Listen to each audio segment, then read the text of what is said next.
Proud gihapon kaayo ang mga kabanay ug silingan sa Sugbuanong weightlifter John Ceniza bisan kon pakyas kini nga makuha ang medalya sa Paris Olympics kagabii. Ano ang report ni Femari Dumabo?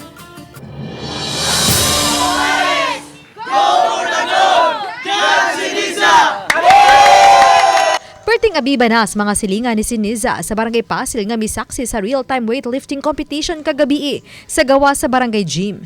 Tuyong mi-subscribe og miabang og dakong monitor ang barangay aron lang mosaksi sa weightlifting competition sa Paris Olympics nga gisalmutan sa ilang katagi barangay. Usa ka oras sa wala pa ang gikatakdang competition, nagtapok ang mga kabanay og silingan ni John Ceniza sa dakong screen nga gibutang sa ilang tugkaran. May nangpon silang misaksi kang Ceniza og miabiba sa paggawas na niya sa screen.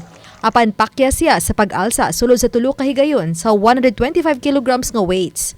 Way kisaw ug tagsang mibiya ang mga silingan ni Ceniza.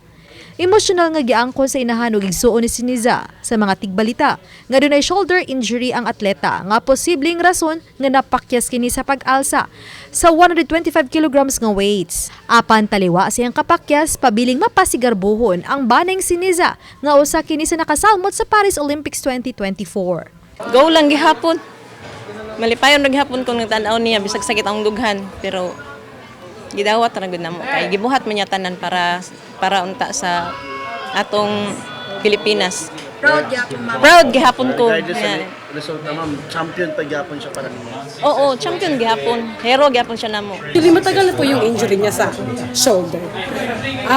Nakamiss lang kasi sila ng 3 weeks na PT doon sa Germany due to personal issues sa PT nila. Yun po yung malaking impact para sa kanila. Samtang karong gabi, suwayan usab ni Cebuana Titan Elrin Ando ang weightlifting competition sa 55 kilograms sa Paris Olympics. Sa pagkakaron, naghupot ang nasod og 2 ka gold medals ug 2 ka bronze medals gikan kang Carlos Yolo ug kang Ira Villegas ug Nesty Peticio. Obani Marlon Malgazo, Femari Dumabok. Balitang, Bisdak.